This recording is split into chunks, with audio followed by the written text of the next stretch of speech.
시고 이 시간 말씀 전하고 듣는 가운데 모든 해방하려는 어둠의 권세들 우리 안에 강팍함과 완악함과 하나님 대적과 높아진 모두 이론과 음행과 묶인 것들 예수님 이름으로 파삭으로 떠나갈지어다.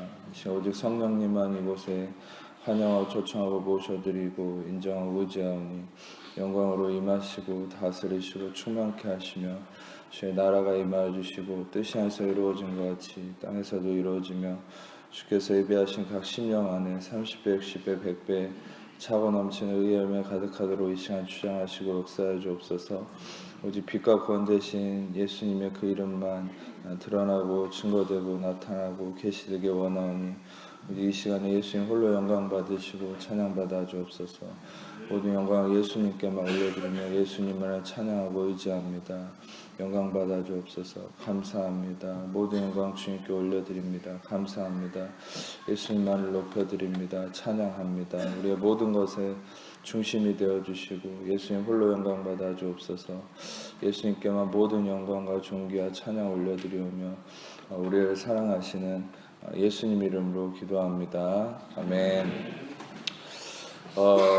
우리가 함께 오늘 보신 말씀은 이 믿음의 중심을 얘기하는 핵심적인 말씀입니다. 실상 이 히브리서 11장에서 믿음의 사람들에 대한 언급을 계속 하고서 마지막에 결론적으로 맺는 말씀이 바로 히브리서 12장에 대한 1절과 2절의 말씀이죠.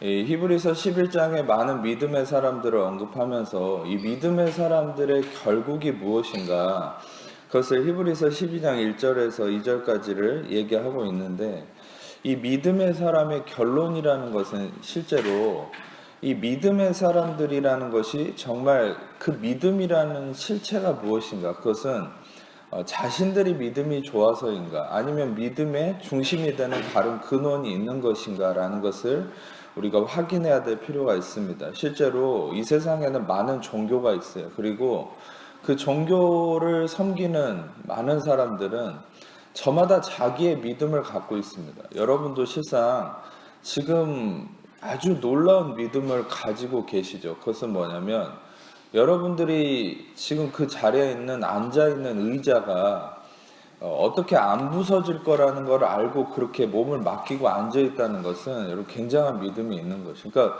이 믿음이라는 건 뭐냐면 일단 나를 어떤 무언가에 맡기는 거거든요. 이 헬라어로 믿음이란 피스티오라는 말은 자신을 위탁한다는 의미를 가지고 있는 말입니다. 그러니까 믿음은 자신을 맡기는 거거든요. 근데 우리는 뭐 그렇잖아요. 엘리베이터를 타도 그 엘리베이터에 나를 맡기고 그것이 고장 날 거라는 생각을 하지 않죠. 그러니까 경험적으로 그게 고장 나지 않았으니까 나를 맡길 수 있는, 그러니까 모든 게 그게 믿음이 어떤 면에서는. 그런데 우리가 성경에서 얘기하는 믿음은 그런 믿음이 아니다라는 거예요. 성경에서 얘기하는 믿음은 그런 어떤 내가 중심된 믿음이 아니다라는 것을 성경은 계속 얘기하고 있다는 것입니다. 실상 우리가 그 부분을 초점을 맞춰서 이 믿음의 삶이라는 게 무엇인가, 그리고 우리가 예수님을 믿는다라는 게 무엇인가. 근데 이 기준을 제대로 잡지 않으면 여러분들 실은 우리는 예수님을 믿는다고 하지만 정말 다른 종교랑 다를 바 없이 삶을 사는 분들이 너무 많습니다. 심지어는 우리가 기독교라는 이 개념이 그냥 다른 일반 종교랑 평행하게 보는 경우가 많아요. 여러분, 우리는 통상적으로 종교라는 말을 쓰고 기독교라는 말을 쓰지만 우리는 기독교를 믿는 것이 아니에요, 실상. 그리고 더 나아가서 우리는 교회를 다니는 것도 아니고 교회에 누군가를 초청하기 위한 삶을 사는 것도 아니고 우리의 중심은 우리는 예수님의 믿음 안에 거하는 삶이죠. 아멘. 그리고 우리는 예수님 안에 거하는 삶이고 누군가를 전도할 때도 예수님께 인도하는 것이지 그 모든 것이 중심이 예수님입니다. 우리는 교회로 누군가를 인도하고 교회를 믿고 세상 사람들이 뭐라고 하든 상관없어요. 여러분, 우리의 중심은 예수님인데 우리가 이 믿음의 개념이 어떤 면에서는 왜곡된 부분들이 있기 때문에 우리가 그런 부분들에 대해서 혼란을 겪는 부분이 많이 있다는 거예요. 그래서 여러분도 오늘 제가 여러분들에게 나눌 때 이 믿음의 실체가 무엇인가 라는 것을 여러분들에게 나눠 드렸을 때 여러분들이 오늘 말씀을 통해서 실상 이 개념이 정립됨을 통해서 정말 여러분들 안에 확고한 중심이 잡힐 겁니다. 이 믿음에 대해서 시작하는 히브리서 12장 1절에 우리가 구름같이 둘러싼 허다한 증인들이 있다. 11장에 증명된 그 믿음의 사람들을 언급하는 말입니다. 그래서 모든 무거운 것과 얽매이기 쉬운 죄를 벗어버리자. 그래서 1절을 보면 좀 마음이 무거워질 수 있죠. 또 뭐 죄를 벗어버리라 이런 얘기를 하니까 이제 또 뜨끔하면서 내가 어젯밤에 지은 죄, 오늘 지은 죄 해서 이런 걸 다 벗어버려야 또 이렇게 믿음의 삶을 나아갈 수 있는 건가. 그러면서 또 한 가지는 그러면 나는 아직 죄를 못 벗었으니까 나는 자격이 없는 것인가? 이렇게 생각할 수 있는데 여러분들에게 그래서 제가 항상 문맥적으로나 이런 컨텍스트를 고려해서 성경을 봐야 된다고 말씀드렸잖아요. 근데 여기서 얘기하는 무거운 것과 얽매이기 쉬운 죄를 벗어버리라 라고 얘기하는 것은 이거는 히브리서 11장 마지막 부분과 이어지는 부분이거든요. 그러니까 히브리서 11장 마지막 부분에서는 히브리서 11장 39절에서 40절인데 이걸 제가 실은 이게 방송실에 주진 않았거든요. 성경책이 있는 분들만 한번 찾아보겠습니다. 히브리서 11장 39절에서 40절인데 히브리서 11장 39절에서 40절 말씀을 성경책 있는 분들만 얼른 찾아서 같이 읽어보겠습니다. 같이 읽겠습니다. 이 사람들은 다 믿음으로 말미암아 증거를 받았으나 약속된 것을 받지 못하였으니 이는 하나님이 우리를 위하여 더 좋은 것을 예배하셨은지 우리가 아니면 그들로 온전함을 이루지 못하게 하게 하십니다. 그러니까 이 사람들, 즉 믿음으로 언급된 아브라함, 다윗, 요셉, 모세, 아주 믿음에 우리가 아는 모든 사람들을 언급하면서 이 믿음의 사람들은 그러나 믿음으로 말미암은 증거를 받았으나 약속된 것은 받지 못했다. 약속된 것은 예수님을 의미하거든요. 근데 40절에 보면 하나님이 우리를 위해서 더 좋은 것을 예배했다. 그리고 그들은 온전함을 이루지 못했다. 왜냐하면 예수님만이 온전케 하셨거든요. 모든 걸 성취하시고 이루셨거든요. 죄와 사망과 율법의 모든 것을 이루셨거든요. 여러분 제가 다시 한번 강조하지만 고린도전서 15장 56절에 사망이 쏘는 것은 죄고 죄의 권능은 율법이다. 이런 말씀이 있죠. 근데 거기서 세 가지가 언급되죠. 아주 시적으로 표현됐지만 사망과 죄와 율법이 세 개가 언급됐잖아요. 여러분 예수님이 해결하신 세 가지 주요 메인 컨텐츠가 뭐냐면 사망과 죄와 율법이에요. 그러니까 여러분 우리 예수님은 십자가에서 죄만 사한 게 아니라 예수님이 십자가를 통해서 죽음을 이기셨어요. 아멘. 나아가서 부활을 통해 이제 죽음을 이기셨지만 어찌됐든 그리고 예수님은 죄를 사하셨죠. 그리고 마지막으로 예수님은 율법의 저주에서 우리를 속량하셨어요. 그러니까 여러분 예수님이 무엇을 이루셨나 했을 때 여러분 이 세 가지를 기억해야 돼요. 예수님은 죽음을 이기시고 죄를 사하시고 율법의 저주에서 우리를 속량하셨다. 아멘. 여기에서 하나라도 빠지면 안 됩니다. 여러분 핵심적 교리가 이 세 가지. 그러니까 여러분들이 이 세 가지 안에서 우리는 자유함을 입은 자예요. 아멘. 이 세 가지를 우리가 해결할 일이 없어요. 근데 세상 사람들은 다른 종교는 이 세 가지를 이루기 위해서 근데 다른 종교는 심지어 율법이 뭔지도 몰라요. 그러니까 죽음의 문제와 죄의 문제를 해결하려 하지만 답이 없죠. 근데 그것이 십자가를 통해서만 십자가 부활을 통해서만 답이 이루어졌다는 거예요. 그러니까 예수님께서 완전케 하셨죠. 다 온전히 이루셨습니다. 여기서 온전함을 이루었다. 40절에 텔레이오오 이 말은 제가 전에도 얘기했지만 예수님이 십자가에서 다 이루었다라고 얘기했을 때 It is finished 라고 얘기했을 때 그것은 헬라어로 테텔레스타이라는 말인데 헬라어로 테테, 미미 이렇게 중복된 말은 완료형이거든요. 이거는 시제로 그러니까 테텔레스타이 했다는 것은 이미 완료했다는 거예요. 그러니까 이 완료됨을 통해서 이 완료형은 또 헬라어로 쓰여지는 완료형은 어떤 의미가 있냐면 효력이 계속되는 겁니다. 미래의 모든 영원토록 이 효력이 계속되는 그러니까 예수님이 죄와 사망과 율법을 완료했다라는 것이 우리가 이 땅이 없어져서 영원까지 이것이 효과가 지속되는 거예요. 아멘. 여러분이 죄 짓는 순간 끊어지는 것이 아니에요. 다 이루었다 했을 때 여러분 모든 순간까지 그 모든 효과, 십자가의 죄사함의 완전케 하심의 효과는 영원토록 이어지는 것입니다. 아멘. 그래서 온전함을 이루셨다. 이것은 바로 예수님을 의미하고, 제가 히브리서는 유대인 공동체에게 히브리서 기자가 쓴 책이라 그랬죠. 유대인 공동체 안에 속해진 아직도 율법과 은혜 안에서 저울질하고 헷갈려하는 이 사람들에게 은혜이신 예수 그리스도를 중점으로 선포하기 위해서 쓴 책이 히브리서라고 했고, 그 배경적인 의미 안에서 히브리서 11장 막바지에는 너희들은 더 좋은 예수 그리스도를 이제는 선물로 받아야 되는 위치에 있다. 이제는 예수 그리스도가 그것을 이루셨다. 예수 그리스도에게 초점을 맞춰야 된다라고 강조하면서 12장 1절로 넘어갔을 때, 여러분 여기서 얘기하는 무거운 것, 얽매이기 쉬운 죄라는 게 뭐겠습니까? 갑자기 뜬금없이 네가 어젯밤에 지은 죄, 방금 누구 미워한 죄, 이런 거겠습니까? 여기서 얘기하는 무거운 것과 얽매이기 쉬운 죄라는 이 죄의 실체는 뭐냐면 바로 율법적 저주를 의미하는 것이에요. 그러니까 여러분 실제로 제가 이것에 대한 부가 설명을 드리기 위해서 사도행전 15장 10절을 보겠습니다. 사도행전 15장 10절 스크린으로만 보세요.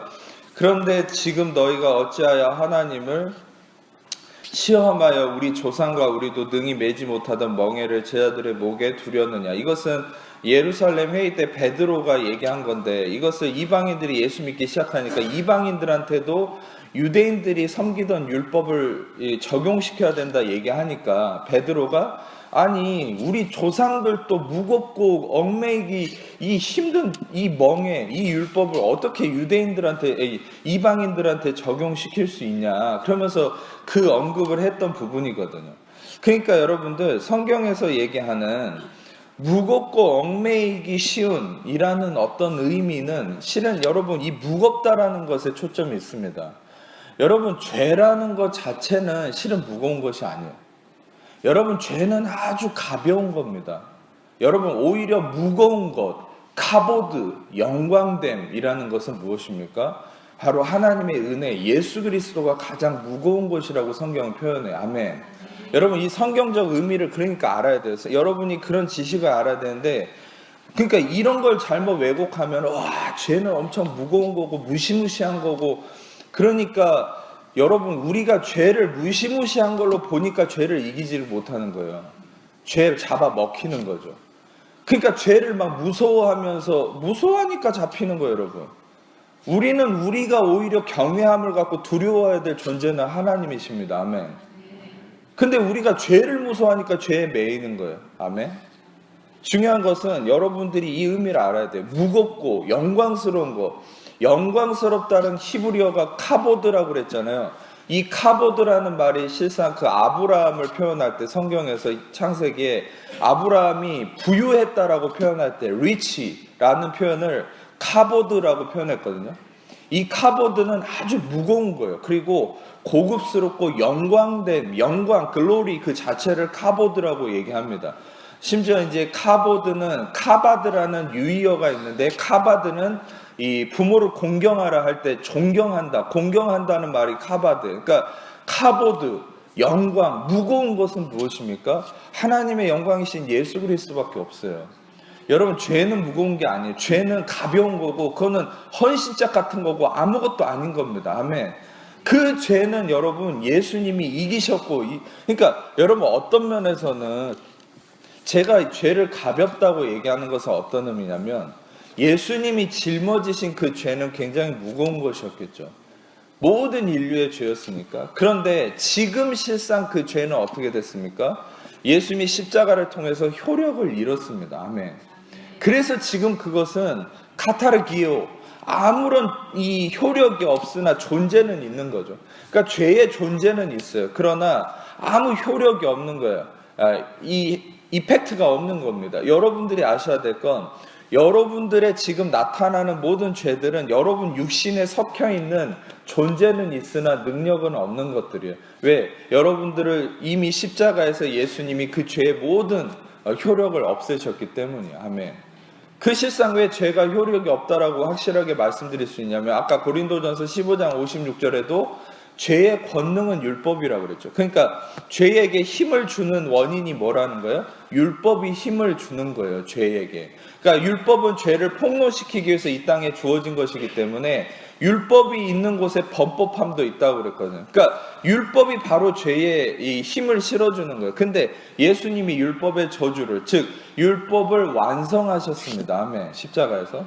그러면 어떻게 됐습니까? 죄는 힘을 잃었죠. 골로새서 2장 14절에서 15절 말씀처럼 우리를 거스르고 불리하게 하는 법조문으로 쓴 증서를 지우시고 제하시고 십자가에 못 박으사 통치자들 권세들을 무력하고 드러내어 구경거리로 삼으시고 십자가로 그들을 이기셨느니라. 우리를 거스르고 불리하게 하는 법조문으로 쓴 증서는 뭡니까? 그것은 우리를 끊임없이 정죄하는 율법과 계명이죠. 근데 그것을 지우시고 제하시고 십자가에 못 박으셔서 통치자들과 권세들을 무력화했다. 언암드 했다는 거예요. 그것은 뭡니까? 그들의 무기를 없애버렸다는 거예요. 여러분이 전에도 들으셨겠지만 마귀는 뭘 이용해서 성도를 공격합니까? 여러분 놀랍게도 마귀는 하나님의 말씀을 이용해서 성도를 공격합니다. 왜냐하면 그래서 우리가 하나님의 말씀의 진리 안에 깨어 있어야 되는 거예요. 여러분 많은 이단들도 하나님의 말씀을 왜곡시켜서 이단이 되죠. 아멘. 아멘. 제가 여러분들에게 왜 말씀의 핵심을 계속 잡아드리고 왜 이게 제 목회의 중심이 되는 줄 아세요? 이단도 말씀을 왜곡해서 나오고 마귀도 말씀을 이용해서 성도를 깹니다. 예를 들어서 여러분 태초에 이 창세 이후에 여러분 아담이 죄를 지었을 때도 여러분 그 아담을 마귀가 어떻게 깼습니까? 자신들의 언어로 깼습니까? 여러분 사기를 제일 잘 치는 사람의 사기법 수법이 어떤 수법인 줄 아세요? 무조건 거짓을 얘기하지 않아요. 그것은 아주 무식한 사기꾼이에요. 여러분 80% 진실을 얘기하고 20% 거짓을 끼워넣는 게 그게 사기꾼 수법이에요. 근데 그 20% 때문에 넘어가는 거예요. 이해가 되십니까? 여러분 아주 고단수 사기꾼은요 전체적인 진실을 얘기해요. 근데 거기에 거짓을 살짝 타 넣는 거예요. 여러분 근데 생각해 보세요. 이 생수에 정말 눈곱만큼만 똥덩어리가 딱 들어가면 여러분 이거 드실 수 있습니까? 못 드시잖아요. 똥물이잖아요. 여러분 만약에 여러분들이 99% 진실인데 1% 거짓이면 그래도 99%나 진실인데 뭐 인정하시겠습니까? 그건 거짓이에요. 근데 사기꾼들은 99% 진실을 얘기하고 1% 똥을 집어넣는다니까요. 여러분 이단도 마찬가지예요. 왜 이단이란 말이 있는 줄 아세요? 비슷해요. 다 처음에 중간까지 비슷해요. 근데 끝 뭡니까? 달을 이자에 끝 단자를 써서 이단인 거예요. 끝이 다른 거예요. 열매가 다른 거예요. 그들은 끝에 결말이 달라요. 우리는 결말이 예수 그리스도로 끝납니다. 아멘. 근데 여러분 중요한 것은 마귀도 이 말씀을 이용해요. 이 하나님 말씀. 그러니까 여러분 이 마귀가 어떻게 다가왔습니까? 아담과 하와에게 먼저 다가왔을 때 야, 그 말씀 그 선악과 먹어도 안 죽는다. 그러니까 결국 하나님이 죽으리라 했던 그 말씀을 이 선악을 알게 하는 나무를 먹으면 정령 죽는다라는 이 하나님의 입에서 나온 말씀을 그대로 이용해 가지고 속이는 거잖아요. 여러분 이 예수님이 40일 광야에서 금식하고 나서 마귀에게 3번의 시험을 받았을 때 여러분 이 마귀가 예수님을 어떻게 시험했습니까? 하나님의 말씀을 인용해서 시험했어요. 근데 예수님은 어떻게 물리쳤죠? 이게 여러분 우리가 모든 시험을 극복하는 힌트입니다. 예수님은 어떻게 물리쳤습니까? 예수님도 말씀을 물리쳤죠. 말씀으로. 아멘. 근데 여러분 마귀가 이용한 말씀하고 예수님이 물리친 말씀과 무슨 차이가 있습니까? 그것은 마귀는요 그 말씀의 중심이 자기 자신이에요. 이 세상이에요.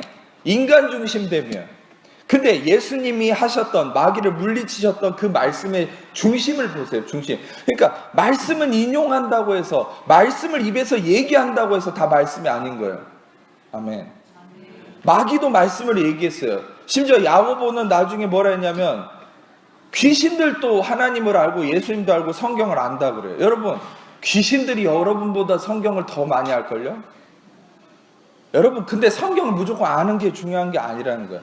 말씀을 무조건 얘기하는 게 중요한 게 아니라는 거예요. 여러분 예수님이 어떻게 물리쳤습니까? 마귀는 인본주의, 인간 중심된 자기가 중심된 어떤 그것이 말씀의 초점이었지만, 여러분, 예수님이 마귀를 물리치셨던 핵심은 뭡니까? 그것은 하나님이 중심됨이었어요. 아멘. 하나님, 예수 그리스도 본인이 중심되심이죠. 하나님은 항상 자신을 중심에 두십니다. 예수님이 항상 중심에 가운데 서셨다. 메소스. 여러분, 그리고 이 에덴 동산의 중앙에 생명나무와 이 선악을 알게 하는 나무가 이 동산 중앙에 있었죠.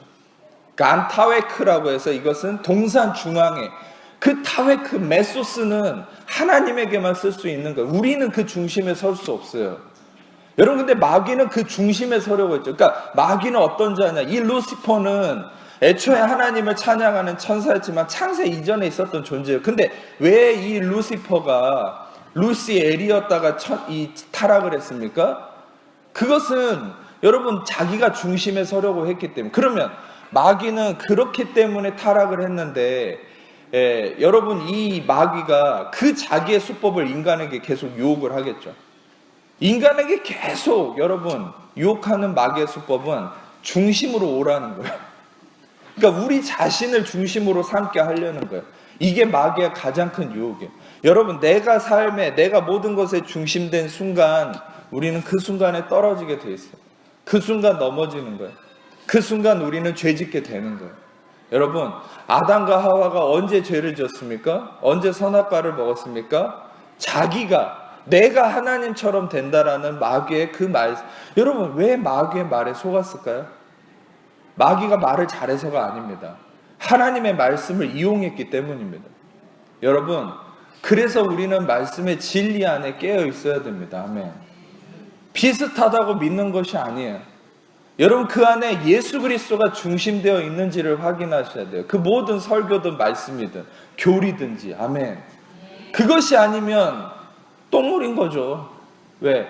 인간의 의, 내가 중심된, 내가 들어가 있는 의는 더러운 옷과 같다 그랬잖아요. 이사야서 64장에 더러운 옷을 뭐라고 표현했다고 그랬죠. 제가 자주 언급했지만 여성의 생리대라고 표현했잖아요. 그 성경 자체가 애드라는 말을 써서. 여러분, 그 여성의 생리대는 뭡니까? 생식하지 못하고 죽어버린 피잖아요. 그거는 생명을 잉태하지 못한다는 거예요. 인간의 의는, 내가 중심됨은 생명을 잉태할 수 없어요. 그러나 예수님의 중심됨이 바로 생명을 열매 맺는 것이. 아멘. 그래서 우리는 가지예요. 우리는 열매 맺을 수 없어요. 우리는 열매를 주는 나무에 붙어 있어야 돼요. 붙어 있는 것이 바로 그리스도의 의 안에 거하는 거예요. 아멘. 아담과 하와는 바로 그리스도의 의 안에 그리스도의 영광의 옷을 입고 있었어요. 여러분, 우리가 이 말씀을 계속 이어서 볼 건데, 여러분들이 이 죄를 벗어버린다는 게 뭡니까? 아까 얘기했던 죄를 벗어버리고, 무겁고 얽매이기 쉬운 죄를 벗어버린다라는 것은, 그것은 더 이상 율법의 멍에 아래 있지 않은 거예요. 제가 여러분에게 계속 강조하듯이 많은 사람들은 이 율법이 아직도 나의 사명이라고, 이 율법이 뭔지도 모르면서 거기 안에서 생활하는 것이 기독교라고 생각하는 분들이 있어요. 심지어는 예수 안 믿는 사람들조차도 그러죠. 십계명이 마치 우리의 원칙인 것처럼. 아니요, 여러분들의 생명의 원칙은 십계명이 아니라 요한복음 3장 16절입니다. 아멘. 하나님이 세상을 이처럼 사랑하사 독생자를 주셨으니 이는 저를 믿는 자마다 멸망치 않고 영생을 얻게 하려 하심이라. 아멘.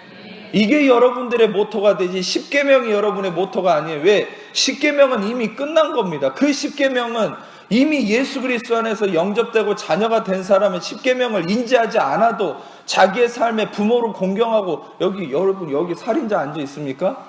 없잖아요. 오늘 도둑질 하신 분 없잖아요. 여러분, 우리는 도둑질 하지 않게 해서 노력하는 삶이 아니라 우리가 하나님의 자녀임을 인식하기 때문에 도둑질 하지 않는 거예요. 아멘. 우리가 지켜야 될 덕목은 십계명이 아닙니다. 우리가 초점을 맞춰야 될 것은 바로 구원의 메시지인 것이죠. 아멘. 여러분, 중요한 것은 우리에게 있어서 초점이 뭐냐는 거예요. 그 믿음이라는 것, 그 초점을 향해서 계속 방향을 얘기하고 있다는 사실입니다. 그래서 우리 앞에 당한 경주를 하라고 그러죠. 이 인내로서. 여러분, 이 12장 1절도 이런 의미예요. 그러니까 유대인들, 히브리인들 중에 아직도 은혜와 율법 사이에서 왔다 갔다 하니까 이 사람들에게 믿음의 경주를 해야 되는데 이 너희를 얽매이게 하는 이 율법과 계명을 벗어버리라는 거예요. 얼마나 무겁습니까?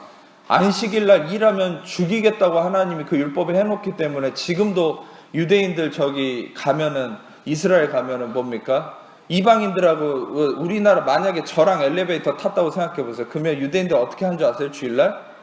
그 사람들 엘리베이터 버튼도 안 눌러요. 그냥 쳐다보고 있어, 가만히. 제가 히브리 대학 갔다 온 교수님한테 들은 말이 일도 안 해요, 주일날. 왜? 안식일날 일하면 죽이겠다고 그래서 구약에. 그걸 아직도 믿고 있는 그거를. 그러니까 여러분, 얼마나 안타깝습니까? 이미 그리스도를 통해 율법의 저주가 속량받고 완성되고 우리는 율법 아래 있지가 않은데, 아멘. 이제 빛으로 나오면 되는데 아직도 어둠 가운데 있는 거예요. 그것은 뭡니까? 그게 바로 자기를 무겁게 하는 거예요. 얽매이게 하는 거예요. 여러분을 얽매이게 하고 무겁게 하는 이 율법을 벗어버리십시오. 아멘. 왜 벗어버려야 됩니까? 그것이 바로 그리스도가 짊어진 부분이기 때문이야. 아멘. 수고하고 무거운 짐진 자다 다 내게로 오라. 내가 너희를 쉬게 하리라. 나는 마음이 온유하고 겸손하니 내 멍에를 메고 배로. 내 멍에는 쉽고 가벼움이라. 아멘. 여러분, 거기서도 얘기하는 멍에는 실상 이것은 율법적 계명을 의미해요. 근데 예수님이 주시는 멍에를 메라 그러죠. 예수님이 주시는 멍에는 쉽고 가벼운 거죠. 왜입니까? 그것은 이미 율법의 속량함이 이루어진 야고보서에서 얘기하는 자유의 법이거든요. 로마서 8장에서 얘기하는 생명의 성령의 법이거든요. 아멘. 이것은 내가 지키면 복을 받고 못 지키면 저주를 받는 그런 법이 아니라 우리를 모든 것 가운데서 속량하시고 자유케 하시고 용납하시는 은혜의 법이거든요. 아멘. 그 은혜의 법 아래에 있는 것이 여러분과 저입니다. 아멘. 그러니까 우리는 더 이상 내가 오늘 이걸 어겼기 때문에, 이런 죄를 지었기 때문에 하나님 나를 미워할까? 그것이 아니라는 거예요. 여러분들 이미 그리스도 속량함 속에서 끊임없는 하나님의 선하신 사랑과 긍휼 안에 있습니다. 아멘. 여러분들이 실제로 회개에 대한 잘못된 의미를 갖는 것이 바로 이 오해 때문에 생겨난 거예요. 내가 완전한 용서함을 입지 못했고 내가 생명의 성령의 법 아래 있지 않다라는 생각 때문에 회개를 나의 속죄의 의미로 받아들이는 거예요. 회개를 뭔가 내 감정적인 의미로 받아들여요. 회개를 뭔가 내가 감정이 조금 죄가 풀렸다고 생각할 때까지 나를 학대하거나 내가 하나님 앞에 자숙하는 시간을 가져야 하나님이 용서한다고 생각하는 게 회개라고 생각해요. 아니요. 회개는 제가 전에도 말씀드렸잖아요. 회개는 히브리어로는 슈바, 그는 슈브라는 말과 해라는 은혜를 가리키는 해라는 히브리어 글자가 합쳐져서 이루어진 건데, 슈브는 돌아선다는 얘기고 해라는 은혜. 그래서 그게 두 개가 겹쳐져서 은혜를 향해 돌아서는 거, 슈바. 그게 회개라는 말이에요. 아멘. 그리고 헬라어로는 메타노이아. 그것은 메타, 그건 뒤집는다는 얘기고, 노이아는 내 생각이에요. 그러니까 여러분, 지금 여러분들이 이 설교를 들으면서 여러분의 마음에 변화가 일어나고 있으면 여러분들은 다 회개의 역사가 일어나고 있는 겁니다. 아멘. 근데 회개를 우리는 그런 말이 있죠. 회개를 지식인에서 배웠어요. 이런 식이 돼버린. 회개를 네이버에서 배운 거예요. 그러니까 여러분, 회개는 네이버에서 배우는 게 아니에요. 회개는 다음에서 배우는 게 아니라, 회개는 포탈 사이트에서 배우는 게 아니라 회개는 성경에서 배우셔야지. 아멘. 근데 성경이 얘기하는 회개는 뭡니까? 로마서 2장 말씀 잠깐 보겠습니다. 이 말씀을 여러분들이 오늘 확인하시면 오늘부터 회개하는 자세가 달라질 거예요. 여러분, 저는 그러나 회개의 역사와 열매가 있기를 축복하는 사람이에요. 이 로마서 2장 4절. 저는 회개를 금하는 사람이 아니에요. 근데 회개의 이 정확한 인식을 알아야죠. 죄 짓고 맨날 용서해 주세요, 용서해 주세요. 이런 잘못된 회개는, 여러분, 이거는요 회개가 아닙니다. 로마서 2장 4절을 같이 읽겠습니다. 내가 하나님의 인자하심이 너를 인도하여 회개하게 하심을 알지 못하여 그의 인자하심과 용납하심과 길이 참으심이 풍성함을 멸시하느냐. 이것은 바울이 경고하는 말투이긴 하지만 여기 안에 어떤 진리가 담겨 있습니까? 하나님의 인자하심, 헤세드, 이 인자하심은 바로 카리스, 하나님의 은혜를 얘기합니다. 이 인자하심, 그 성경에서 구약이든 신약이든 하나님의 인자하심을 얘기한다면 그것은 헤세드, 특히 구약에서는 이것은 전적인 은혜를 의미해요. 근데 이 하나님의 은혜가 너를 인도해서 회개하게 하신다는 거예요. 아멘. 우리를 회개케 하는 것이 내가 하는 겁니까? 여러분, 전에도 제가 나눴지만 여러분, 심지어 베드로는요 예수님을 그랬잖아요. 여러분, 설교 중에 나눴잖아요. 제자들 다 가르치면서 이 인간들이 다 배신해도 나는 예수님 배신 안 하겠다. 죽는 데까지 같이 가겠다. 그런데 결국 꼴이 어떻게 됐습니까? 어떤 어린 여자애가 막 너 베드로 맞냐고 그러니까 예수님 막 저주하고 도망가 버렸잖아요. 여러분, 그런데도 베드로는 그 이후에 뉘우쳤다는 언급이 없어요. 그런데 여러분, 가룟 유다는 심지어 예수님 팔아먹은 가룟 유다는 어떻게 했습니까? 뉘우쳤다는 말이 있어요. 그럼 가룟 유다가 의인입니까? 여러분, 실제로 회개라는 국어사전을 찾아보세요. 여러분, 국어사전의 기독교 용어를 믿지 마세요. 왜? 국어사전 이런 거 편찬할 때 다 그냥 기독교인의 겉모습만 보고 거기다 적어 놓은 거예요. 성경적 의미를 모른단 말이에요. 진리의 관점이 아니란 말이에요. 근데 국어사전을 보면 뉘우친다라는 걸 회개라고 써놨어요. 그게. 근데 그거는 잘못된 거예요. 왜냐? 가룟 유다도 뉘우쳤다 그랬거든요. 이 성경을 읽어보세요. 가룟 유다가 자기가 잘못됨을 알고 뉘우쳤다 그랬어요. 근데 가룟 유다는 구원함을 입지 못했잖아요. 심지어 예수님이 십자가 이전에 자살해버리고 그는 영원한 어둠으로 떨어졌죠. 여러분, 근데 베드로는 뉘우쳤다는 얘기도 없는데 어떻게 구원받았습니까? 여러분 보세요. 복음서를 보세요. 예수님이 베드로를 찾아가셨어요. 그리고 예수님이 베드로를 만나시고 그들에게 조반을 차려주시고 베드로에게 사랑하냐 물으시고 사명을 맡기시죠. 할렐루야. 무엇입니까? 하나님의 은혜와 선하심이 먼저 우리에게 왔을 때 그는 회개가 일어나는 것이. 아멘. 실상 그 이전에도 처음에 예수님을 베드로가 만났을 때 비슷한 일이 있었죠. 밤이 맞도록 물고기를 잡으려고 했는데 물고기 한 마리도 못 건졌는데 예수님이 한마디 해가지고 딱 건지니까 찢어지도록 그물이 잡히는 거예요. 근데 자기는 뼛속까지 어부거든요. 근데 예수님은 아무것도 모르는, 이 물고기 잡는 것도 모르는 분인데 딱 얘기했을 때 그 물고기가 잡히니까 어떻게 해요? 하나님의 능력과 영광을 느낀 거죠. 하나님의 은혜를 경험한 거죠. 하나님의 풍성하심. 그래서 어떻게 합니까? 그 이후에 베드로가 무릎을 딱 꿇죠. 주여 저를 떠나소서, 저는 죄인입니다. 바로 여러분, 그 앞에서 회개가 일어나죠. 여러분, 회개에 선행되는 조건이 뭐예요? 죄를 지적함입니까? 예수님이 죄를 지적했습니까? 예수님은 베드로에게 단 한마디도 죄를 지적하지 않았어요. 너 그때 나 보고도 모른 척 하더라. 그렇게 안 했잖아요. 베드로에 대해서 단 한마디 그의 죄를 지적하지 않았어요. 오히려 그에게 조반을 차려주셨죠. 그것은 무엇입니까? 하나님의 공급하심이죠.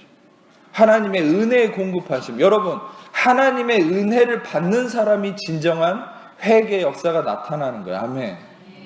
여러분, 그래서 우리는 죄를 지적하면 회개가 아니라 하나님의 은혜의 공급하심을 통한 회개의 진리가 있기 때문에 여러분들이 어떤 사람들이냐, 여러분들은 이 정죄함 아래 있는 사람이 아니라 여러분은 값없는 예수님의 십자가를 통한 의의 전적인 용서하심 아래 있을 때 여러분들 안에 온전한 회개함을 통한 열매가 나오는 거예요. 온전한 회개함을 통한 열매라는 게 뭡니까? 그게 바로 성령의 열매가 이루어지고 여러분 의로운 삶이 이루어지는 여러분들의 모습이라는 거죠. 아멘.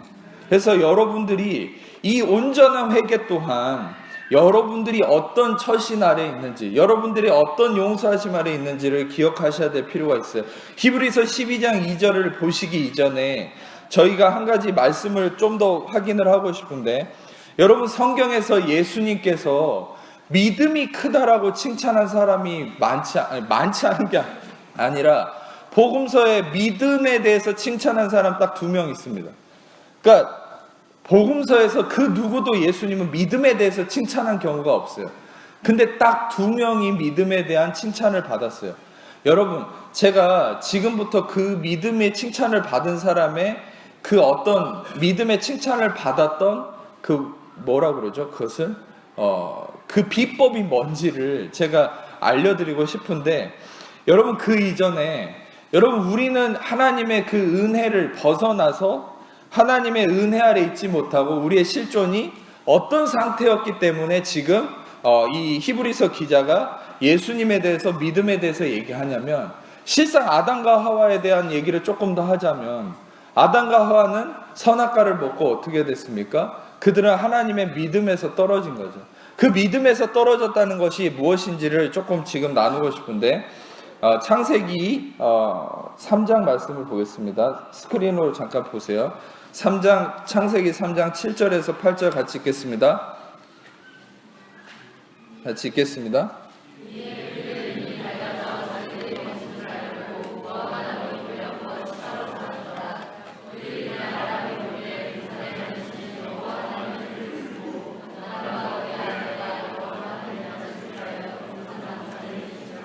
자, 지금부터 여러분들에게 드리는 말씀은 엄청나게 깊은 진리가 될 텐데, 아마 오늘 말씀을 통해서 어마어마한 자유함과 놀라운 역사가 일어날 겁니다. 그것은 뭐냐면, 자, 지금 아담과 하와가 이 죄를 짓고, 그러니까 이 마귀가 하나님 말씀을 이용한다고 그랬잖아요. 율법을 이용합니다. 즉, 그래서 하나님처럼 될 거야 라고 했는데 교묘하게 속아가지고 어떻게 합니까?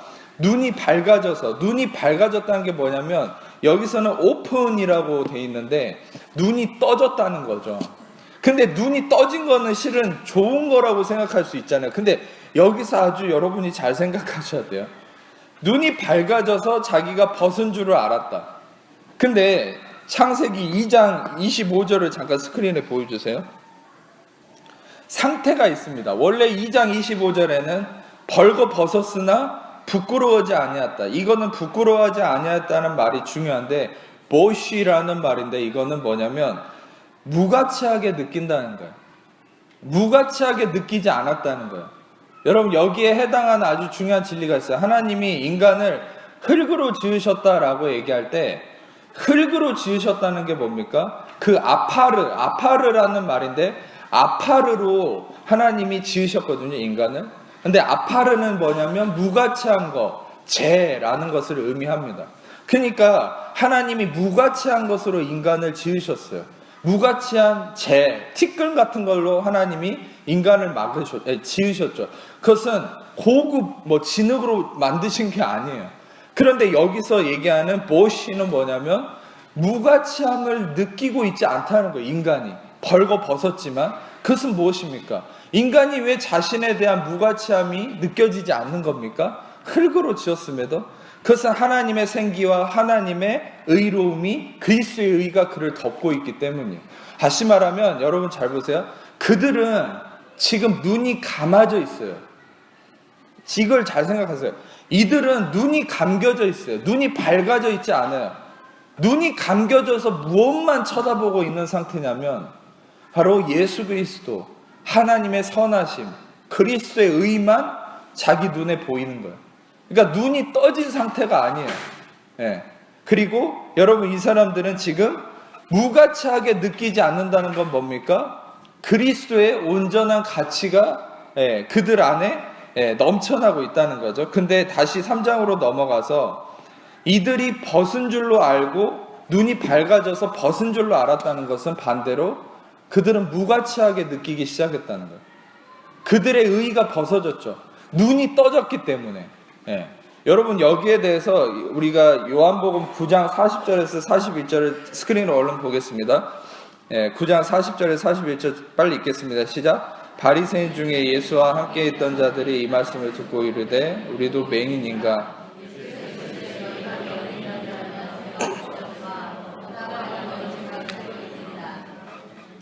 자, 지금부터 이 말씀을 보실 때 아주 놀랍고 중요합니다. 이거를 여러분들이 말씀을 표면적으로 해석하면 큰일 납니다. 예수님이 저도 이 말씀을 보고 성령님께 계속 물었어요. 도대체 이게 무슨 말인가? 예수님은 항상 정말 별 특이한 말을 많이 하시기 때문에 해석이 불가한 면들이 많은데 그 중에 하나가 이거예요. 너희가 맹인이었다라면 죄가 없었을 건데 본다고 하니까 너희 죄가 그대로 있다. 이게 솔직히 어떻게 읽어도 실은 인간적으로 해석이 안 돼요. 이 예수님의 의도는.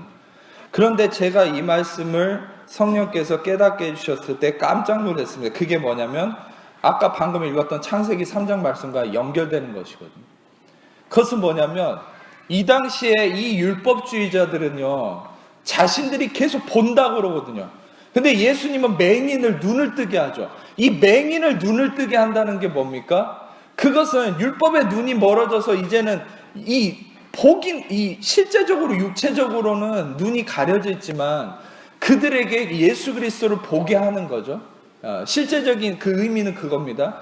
그런데 유대인들은 자신들은 맹인이 아니니까 괜찮다고 그러죠. 자신들은 맹인이 아니고 눈이 잘 보인다라고 생각하는 거예요. 그러니까 자신을 증명하고 사는 거예요. 자기의 의를. 근데 예수님이 얘기하는 이 핵심은 뭐냐면 아까 아담과 하와가 여러분 아무것도 안 보이는 상태에서는 그들의 죄를 깨닫지 못해. 그들의 죄가 없었죠. 근데 그들의 눈이 밝아져서 뜨는 순간 어떻게 됐습니까? 그들의 죄가 폭로되기 시작했어요. 여러분 여기서 얘기하는 그 핵심은 그겁니다. 너희가 맹인이 되었더라면, 다시 말하면 너희가 이미 아담과 하와처럼 너희가 보고 판단하는 삶이 아니라 너희가 맹인이었더라면, 차라리 보지 않았더라면 죄가 없었겠지만 너희가 너희의 그 죄를, 너희 자신을 보게 되었을 때 너희는 죄인이었다. 여러분 이게 굉장히 아주 깊은 겁니다. 여기서 본다라고 얘기할 때 그것은 뭐냐면 블레포라는 말이에요.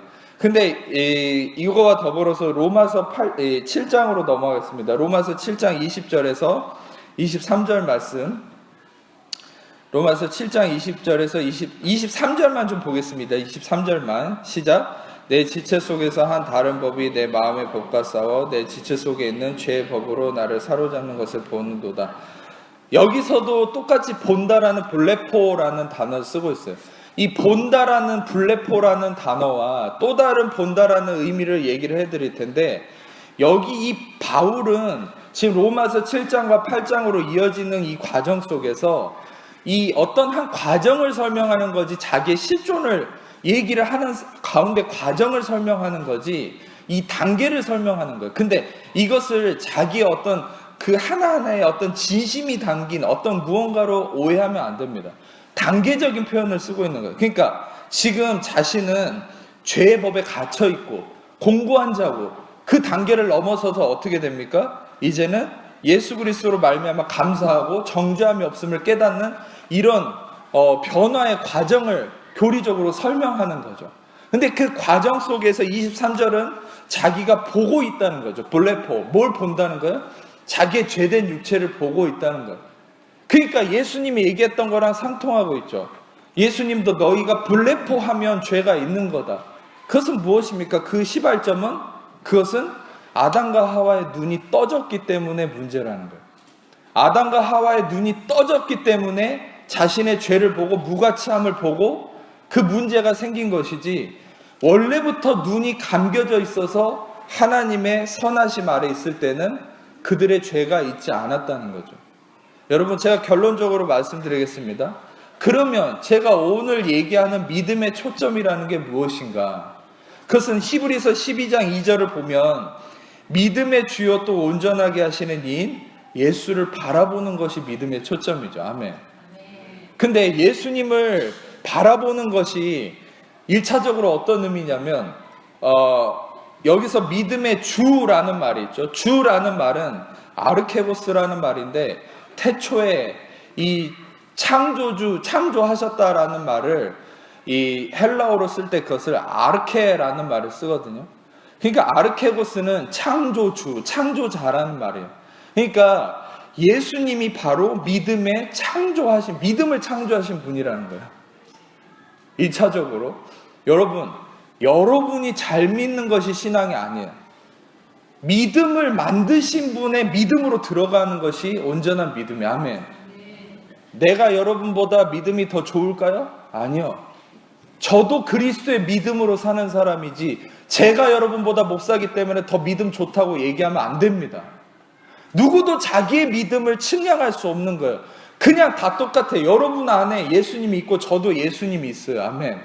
그러면 그 예수님이 믿음의 중심인 거지, 누구는 믿음이 크고 누구는 믿음이 적고, 여러분, 믿음의 수량을 결정하는 것이 아니라 단지 주님과의 친밀함의 정도의 차이일 뿐입니다. 아멘.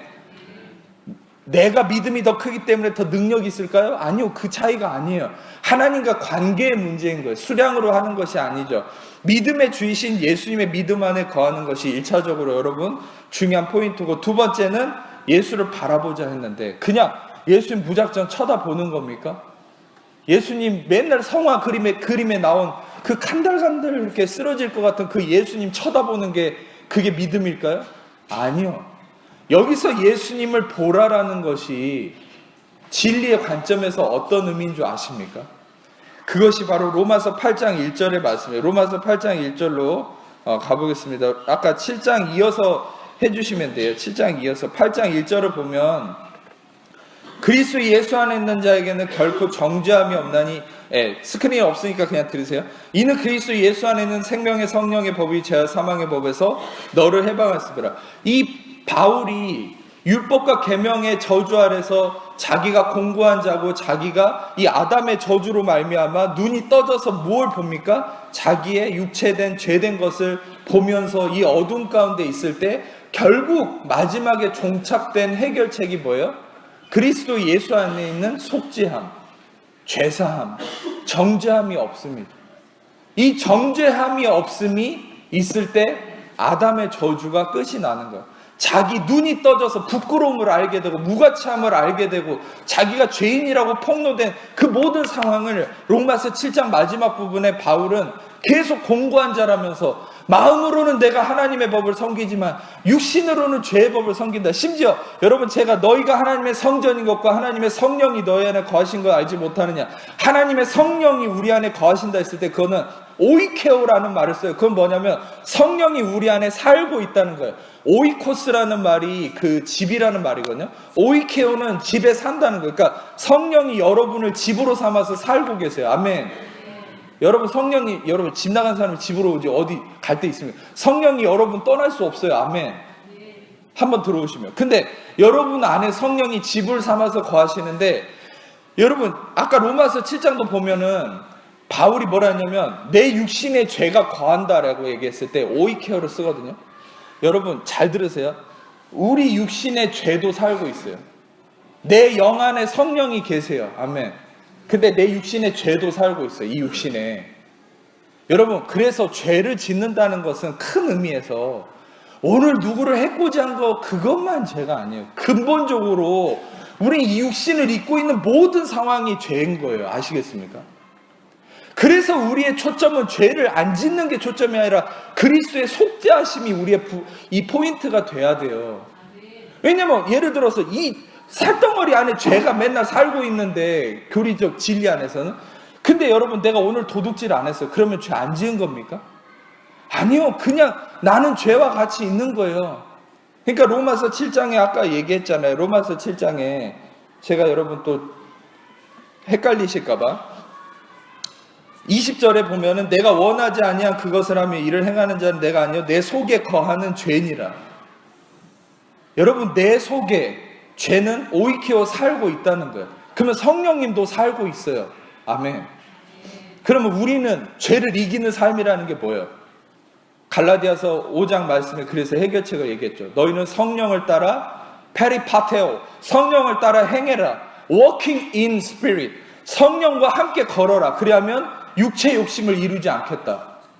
우리는 죄를 좀, 여러분, 그러니까 여기서 죄를 2가지 지은 사람이 죄를 10가지 지은 사람보다 의인입니까? 이미 살덩어리에 계속 죄가 있는데 다 똑같아요. 다 똑같이 죄인이에요. 그러나 우리는 의롭게 된 신분이 된 거죠. 아멘. 이해가 되세요? 내가 죄 좀 덜 지었다고 자랑할 필요가 없다는 거예요. 아시겠습니까? 저 사람이 나보다 죄가 좀 더 많다고 해서, 좀 더 문제가 있다고 해서 저 사람을 정죄할 수 없다는 거예요. 아멘. 우리는 이 살덩어리에 계속 우리가 죄가 거하고 있는 사람이에요. 동시에 우리 안에 성령이 계세요. 우리가 해야 될 일은 그 성령이 나를 지배하게 하는 삶을 살아야 돼요. 성령님께 순복하는 삶을 살아야 돼요. 성령의 말씀 아래 이끌리는 삶을 살아야 되는 거예요. 성령님이 이끄시는 대로 나가는 삶이 우리가 나아가야 될 삶인 거예요. 아멘. 근데 그 성령님이 우리를 어디로 인도하십니까? 마지막 결론은 그러므로 이제 그리스도 예수 안에 있는 자에게는 결코 정죄함이 없나니 이는 그리스도 예수 안에 있는 생명의 성령의 법이 죄와 사망의 법에서 너를 해방하였습니다. 여러분, 말씀을 마치겠습니다. 결국 우리가 예수님을 본다라는 게 뭐예요?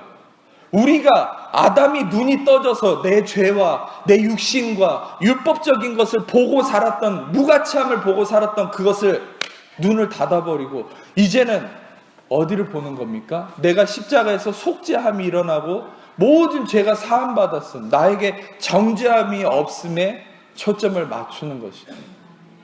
여러분, 마지막 이것만 나올게요. 히브리서 12장 2절에 믿음의 주요 또 온전케 하시는 이인 예수를 바라보자 라고 했을 때 그거는 아폴라오라는 헬라어서, 그건 뭐냐면 그냥 보는 게 아니에요. 여러분, 우리는 두 개를 동시에 보잖아요. 예수님도 보고 나도 보고. 근데 그건 보는 게 아니야. 바라본다는 게 뭐예요? 한 방향에서 다른 방향으로 시선을 완전히 돌리는 걸 아폴라오라는 걸 통해서 얘기하는 거예요. 시선을 완전히 돌리는 거예요. 여러분, 어디서 얘기하는 것처럼 죄가 용서받은 것 같기도 하고 안 받은 것 같기도 하고 그겁니까? 아니요. 완전한 용서하심으로 시선을 돌려야 돼요. 아멘. 완전히 용서받은 거예요. 여러분, 죄를 목사님 이거는 그래도 아니겠죠? 아니요. 모든 걸 다 용서하신 거예요. 아멘. 모든 것이 정죄함이 없는 거예요. 아멘.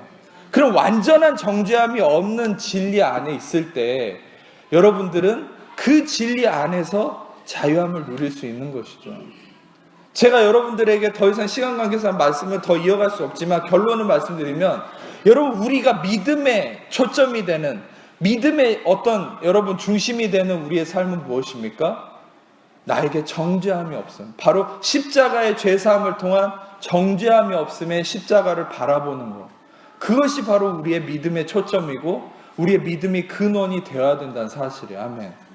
그런데 그 정죄함이 없음이 아닌 끊임없이 나를 정죄하고 나를 학대하고 종교심을 통한 어떤 속죄를 이루려 하는 그런 나의 경건함이 중심이 되는 삶은 결국 그것은 믿음이 없는 삶이에요. 마지막으로 갈라디아서 3장 12절만 같이 좀 보고 싶은데, 갈라디아서 3장 12절은 그 스크린에 없으니까 제가 읽어드리겠습니다. 있습니까? 스크린에? 갈라디아서 3장 12절 아마 있을 것 같은데, 예. 율법은 믿음에서 난 것이 아니니 율법을 행하는 자는 그 가운데서 살리라 하느니라. 율법은 믿음에서 난 것이 아니에요. 다시 말하면 내 행위의 중심은 믿음에서 난 것이 아니라 그 행위는 내가 일으키는 거죠. 근데 열매라고 표현해요, 성경은. 그것은 은혜로부터 일어나는 행위는 열매로서 은혜로부터 시작되는 거예요. 용서하심을 받았다라는 확신으로부터 시작되는 거예요. 아멘. 여러분들은 여러분이 중심된 행함의 삶이 아니라 그리스도의 은혜가 중심된 열매 맺는 삶이 되기를 축복합니다. 뭐 그게 그거 아니야 이렇게 얘기할 수 있지만 엄청나게 다른 거예요. 행함이라는 말과 열매라는 말은 똑같은 말 같지만 정말 다른 거예요. 왜? 시발점이 다르거든요. 행함은 내가 중심인 거고 열매는 그리스도가 중심이에요. 아멘. 여러분들은 열매 맺는 삶이 되기를 축복합니다. 믿음이 중심이 되신 예수 그리스도를 통해 열매 맺는 삶이 되기를 축복합니다. 오늘 말씀이 좀 어려운 부분이 있을 수 있겠지만 계속 들어보세요. 계속 들으시고, 여러분들이 실상 이 말씀이 자리 잡을 때 여러분, 우리 교회도 그렇지만 지금 이 복음 말씀을 통해 엄청난 열매가 생기고 있는데, 여러분, 제가 여러분들에게 말씀을 들으라는 줄 아세요? 지금 제 주변에서도 그렇지만 이 말씀이 여러분들을 열매 맺게 합니다. 여러분, 실상 오늘 1시간 동안 설교 들으면서 도대체 저게 뭔 말인가 하는 분도 있을 거예요. 근데 이것만 확실히 취하세요. 오늘 저 말씀 들었기 때문에 나는 열매 맺겠구나. 할렐루야. 제가 하는 게 아닙니다. 이 진리의 말씀이 여러분으로 하여금 열매 맺게 하실 겁니다. 아멘. 그게 관계의 문제든 건강이든 재정이든 모든 면에서 그 열매 근원 되신 예수 그리스도가 여러분 열매 맺게 하는 은혜가 있을 것으로 믿습니다. 기도하겠습니다. 하나님 감사합니다. 이 시간에도 귀한 말씀을 통해 우리가 주님의 참된 믿음의 진리가 무엇인지를 깨닫게 하시고 알게 하시니 감사합니다. 모든 하나님의 자녀들, 하나님의 선하신 계획 속에서 하나님의 선하심을 더욱더 알고 경험하며 그 선하심의 근본인 모든 것 가운데 정죄함이 없음을 깨닫고 그 정죄함이 없음의 확신 속에서 날마다 하나님의 은혜 열매를 맺는 우리 모든 성도님들 다 되게 하여 주옵소서. 감사드리며